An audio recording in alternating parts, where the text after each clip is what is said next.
Bonjour à tous, merci de me rejoindre sur ce tuto. Ici on va apprendre à faire la pluie, et oui, avec Photoshop, et on va s'occuper aussi de faire un reflet au sol pour simuler le sol mouillé. Donc on va d'abord s'occuper du sol et ensuite on fera les gouttes de pluie qui est la partie la plus facile du tuto. Donc je vais commencer par dupliquer mon calque en appuyant sur CTRL-J pour faire une copie. Ou alors je peux tout simplement glisser mon calque sur la page blanche en bas pour créer un nouveau calque. Sur ce nouveau calque, je vais aller dans Couche et je vais me rendre au-dessus du premier calque de couche, le calque RVB, et je vais faire une sélection de lumière, j'appelle. Vous appuyez sur CTRL et vous cliquez dans l'image pour faire une sélection et vous voyez que Photoshop a sélectionné toutes les zones lumineuses de mon image, en tout cas de mon calque. Je repasse sur l'onglet calque et je vais appuyer sur CTRL-J pour créer un nouveau calque qui contient les informations récupérées dans le calque précédent. Alors si j'enlève les autres calques, vous voyez un petit peu ce que la sélection m'a récupéré. Alors on va booster un petit peu les détails dans ces lumières, tout simplement en dupliquant ce nouveau calque. On va le dupliquer 2 ou 3 fois, on va regarder ce que ça donne. Alors, je fais glisser, on va essayer de dupliquer encore un coup, CTRL-J, pour voir, c'est pas mal. Et donc ces 3 calques là, je vais les mélanger en un seul calque, les fusionner en utilisant le raccourci CTRL-E une fois, 2 fois. Voilà, donc là c'est pas mal. Maintenant que j'ai mon calque de luminosité, je vais dans Édition, Transformation, et je vais faire une symétrie sur l'axe vertical. Voilà. Je viens ensuite positionner ce calque là où je veux que soit mon reflet. Alors je vous conseille de baisser un petit peu l'opacité pour voir un petit peu ce qu'on fait. Voilà. Donc je vais essayer, par exemple je prends un repère visuel, je prends le dernier spot, l'axe c'est le trottoir, donc j'essaie d'aligner ce spot là au même niveau que celui du dessus et à peu près la même distance par rapport à l'axe. Voilà, on est pas mal. Je vais ensuite faire un masque pour pouvoir supprimer toute la partie de l'image qui ne m'intéresse pas. Donc je clique sur le masque, je vais prendre mon outil dégradé, je regarde bien que je suis bien dans le dégradé du noir vers le transparent et que le premier icône dégradé linéaire est sélectionné. Je viens par là. Hop. Alors pour faire un trait droit, j'appuie sur la touche Shift pendant que je glisse, je relâche. C'est pas mal, peut-être essayer de faire un peu mieux. Ok. Je vais aussi modifier mon masque parce que j'ai des infos sur le trottoir qui ne m'intéressent pas, donc je vais prendre une brosse, peaufiner ça à la main. Voilà, je vais peindre en noir. Le flux, je regarde bien que je sois à 100%. Et je vais venir gommer mon trottoir.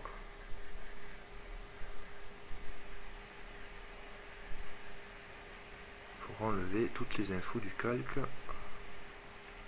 sur ce masque. De l'autre côté pareil.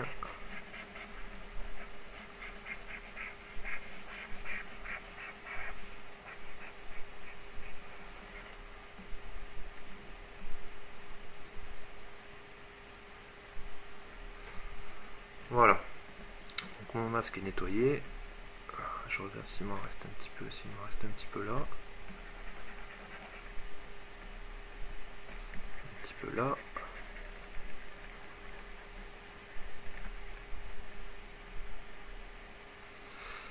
C'est pas trop mal.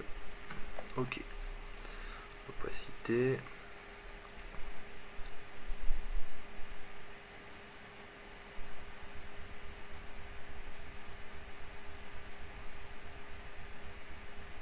Voilà.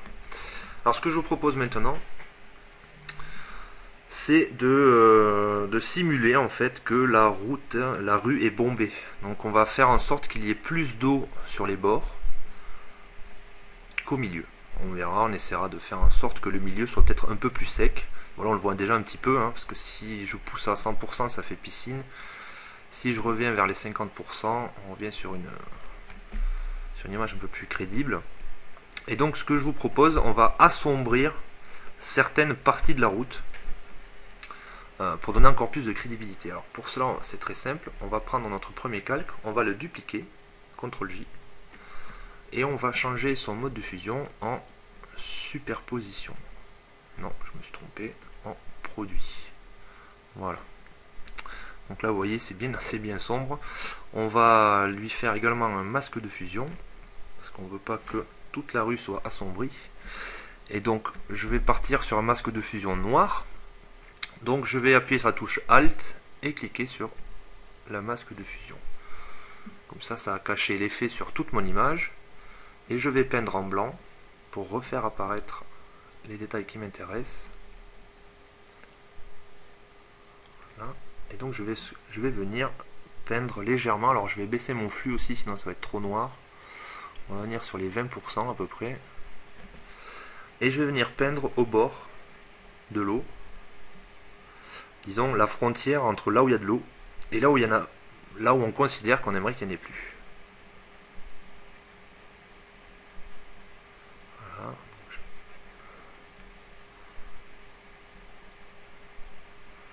petit peu comme si c'était mouillé, mais pas trop, c'est pas encore la flaque d'eau.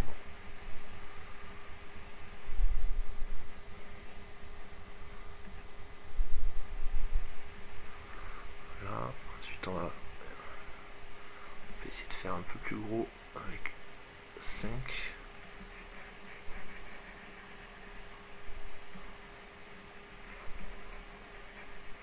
Là, essayer que ce soit un peu plus aléatoire et moins linéaire, voilà.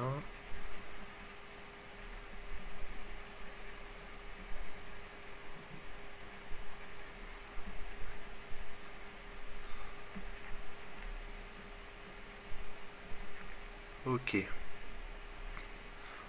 Essayer de baisser, non, c'est pas mal, on va rester comme ça.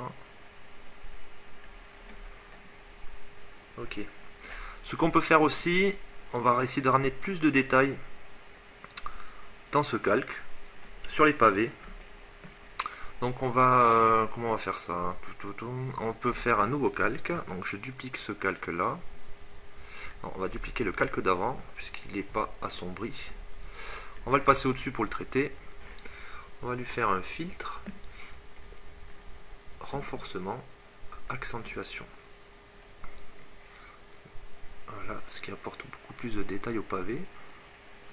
140, ok. Et donc lui, ensuite, je vais le repasser sous mon reflet. Et je vais lui mettre un masque noir également, pour ne peindre que ce qui m'intéresse. Et ce qui m'intéresse, c'est la partie immergée, enfin la partie qui n'est pas immergée justement. Voilà, cette partie-là qu'on considère un petit peu comme la partie sèche. Voilà, et on va essayer de lui donner un mode de fusion pour récupérer les infos du calque d'en dessous.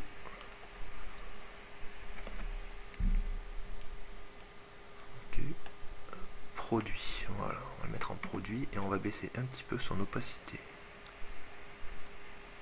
Voilà. Là, on voit bien qu'on a récupéré du détail, un petit peu de contraste. Ok. Maintenant, on va s'occuper du trottoir. Donc pour cela, on va récupérer notre calque de trottoir. Enfin, de trottoir, notre calque de reflet. CTRL-J.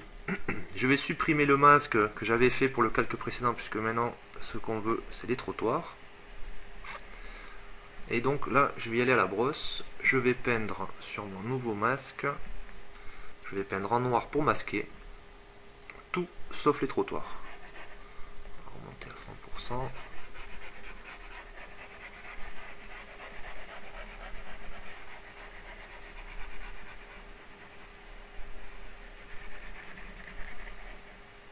Hop, je me suis trompé, c'est pas de problème. J'appuie sur X pour peindre en blanc. Je reviens dessus. Hop.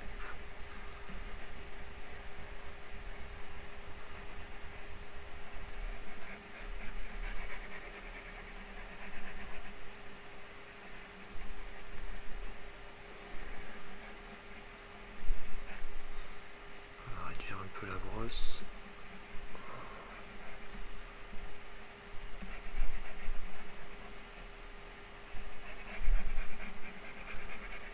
je ne garde que les trottoirs. Alors je m'occupe pas de l'épaisseur du trottoir. Hein. Tac, voilà. Pas mal. Je regarde si j'ai rien qui traîne au-dessus du trottoir sur les bâtiments. Et là j'avais quelques trucs. Voilà. Ici aussi.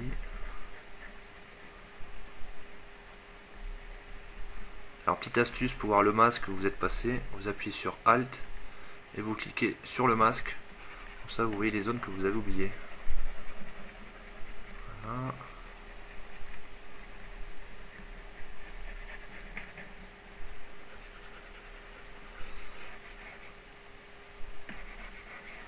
On va faire ça propre. Hop. Damido n'a qu'à bien se tenir.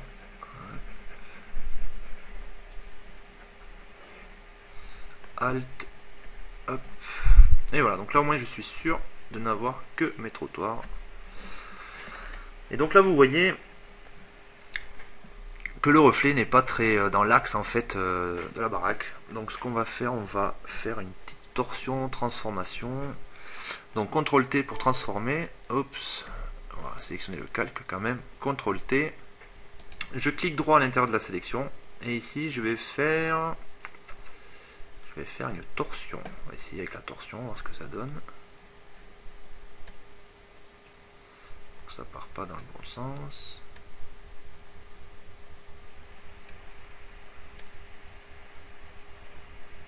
Voilà, donc là c'est pas mal. Sauf que vous voyez, ça c'est décalé. Donc je reclique droit, transformation manuelle. Je vais venir écarter en maintenant Shift et Alt pour que ça le fasse des deux côtés. Voilà. Je reviens placer mon calque. Double clic, c'est pas mal. Ça fera l'affaire. Je vais essayer de voir si j'ai pas récupéré un petit peu de choses dont je ne veux pas sur les murs. Ouais, c'était le cas. Voilà. Donc je peins en noir toujours sur mon masque. Hein. Voilà. Ok, donc on a un reflet au sol, un reflet sur les trottoirs. On a un petit peu de détails sur les pavés. On s'imagine qu'il y a plus d'eau sur les côtés qu'au milieu. Ben maintenant j'ai envie de vous dire que c'est le moment de faire la pluie. Alors pour cela on va créer un nouveau calque qu'on va remplir en noir. Donc j'appuie sur Alt, Supr, alors pas Supr mais la barre qui est juste en dessous pour supprimer. Voilà. Pour remplir en noir. Et donc je vais lui appliquer un premier filtre, bruit, ajout de bruit. Le max que je peux, 400% gaussienne monochromatique pour enlever la couleur de notre bruit. Ok. Je vais lui appliquer un filtre, un léger flou, atténuation, flou gaussien. On va lui mettre un pixel pour arrondir les bords de nos pixels. Et donc là, avant d'affecter, avant de mettre, oh j'y arrive plus, avant d'appliquer notre dernier filtre, on va faire pivoter l'image. Parce que c'est un filtre, donc le filtre soufflerie, qui ne peut s'appliquer, l'effet de la soufflerie ne peut être que de gauche à droite ou de droite à gauche. Donc nous on veut une pluie qui vient du haut vers le bas. Donc on va faire une rotation 90 anti-horaire. Voilà. Et donc maintenant je vais mettre mon filtre. Pixelisation, non pardon, esthétique, soufflerie. Soufflerie, voilà. Ok. Donc là, on voit pas trop, mais l'effet il est quand même. Alors on va l'appliquer deux fois de plus. Donc je fais CTRL F, une fois, deux fois. Et là, on voit apparaître notre pluie. Alors on va supprimer un petit peu de gris dans cette image pour faire ressortir les gouttes. Donc je fais CTRL L pour faire apparaître mes niveaux. Et là je récupère cette première pipette ici. Et je vais venir sélectionner un gris foncé. Pas le plus foncé, mais pas le plus clair non plus, un gris moyen on va dire. Je clique. Et voilà, la magie opère, les gouttes d'eau sont là. Ensuite donc, vu que c'est un calque de niveau, on peut jouer sur les curseurs pour voir un petit peu la pluie que l'on souhaite avoir sur notre image. Donc là je joue sur les tons moyens. Voilà, un petit peu de ton clair dans les gouttes. Ok. Et maintenant il est temps de remettre notre image dans le bon sens. Rotation de l'image, 90 horaires. Voilà. Belle pluie. Et donc pour refaire apparaître notre image principale, je vais mettre mon calque de pluie en mode superposition. Alors là vous voyez bien que le noir de mon calque de pluie a disparu puisqu'on est en mode superposition, et je vais jouer sur l'opacité pour venir adoucir un petit peu tout ça. Voilà, tac. Ce qu'on va faire, on va même donner un petit angle à notre pluie, donc CTRL T pour transformer. Je vais venir la tourner un petit peu. Voilà. Je tire le bas, je tire le haut. Comme ça, ça me permet d'allonger un petit peu mes gouttes. Voilà. Tac. Entrée.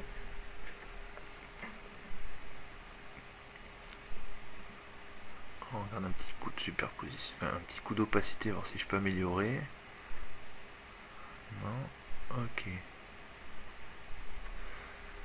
Voilà, alors ce qu'on va faire maintenant, pour donner un petit peu plus de, toujours pareil, hein, de réalisme à notre pluie, on va récupérer notre premier calque et on va le dupliquer, CTRL J, on va le placer tout en haut, voilà, et on va venir le clipper en maintenant la touche Alt, et vous voyez quand je passe entre les deux calques, j'ai un petit logo qui apparaît, et je clique entre les deux calques et ça me permet de clipper ce calque là avec ma pluie.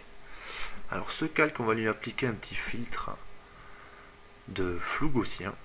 Alors on va mettre un gros flou, on va mettre 25. Voilà, vraiment juste pour avoir des lueurs en fait. Ok. Et on va changer son mode de fusion. Alors, je vais faire défiler. Fondu, non. Produit, c'est pas mal. Alors, à quoi me sert ce calque? Ce calque me sert pour modifier la luminosité de mes gouttes d'eau suivant la partie de l'image où elle se trouve en fait. Incrustation, c'est pas mal. Lumière tamisée, c'est pas mal aussi. On va rester sur lumière tamisée. Non, peut-être pas. Qu'est-ce qu'on a d'autre? C'est beaucoup trop.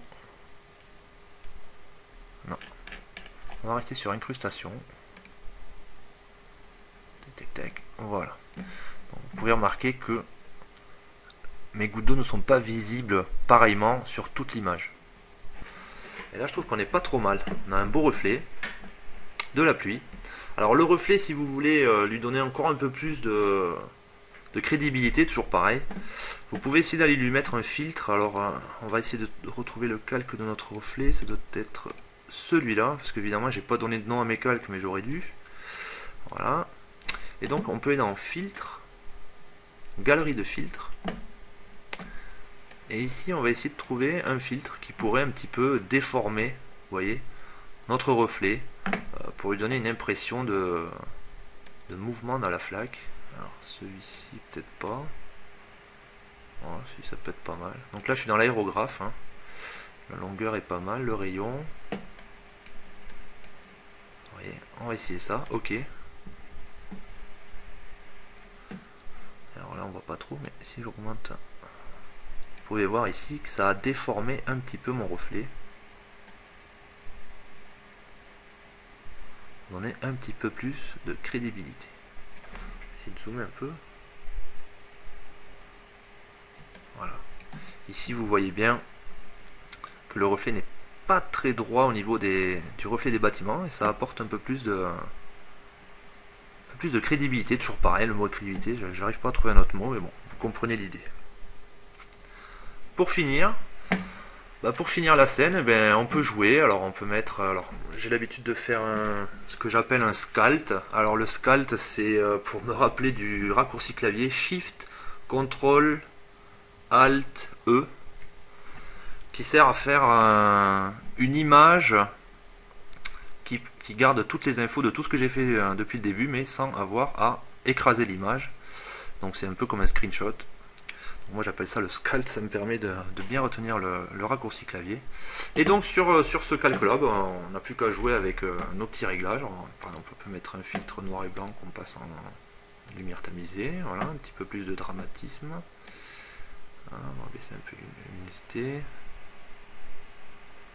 Voilà, et puis pourquoi pas mettre un petit filtre photo pour refroidir un peu la scène puisqu'elle est quand même assez orange. Voilà. Bref, après c'est à vous de voir. Tripotez, vous jouez, vous mettez des niveaux, ce que vous voulez. On peut mettre un niveau en mode produit. Voilà, essayez. Pour emmener un peu plus de contraste.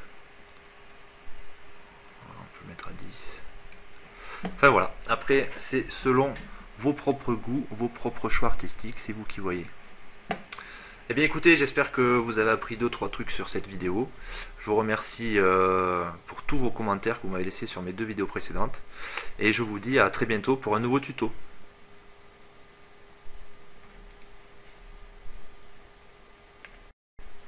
Pour donner un dernier effet à notre pluie, donc je me mets sur le calque de la pluie et on va dans filtre, atténuation, flou directionnel. L'angle, on vérifie bien que ce soit l'angle qu'on a donné au départ. Voilà, 20 pixels c'est pas mal, vous pouvez voir ici l'effet tout de suite. Ok, et voilà, on a une pluie assez réaliste.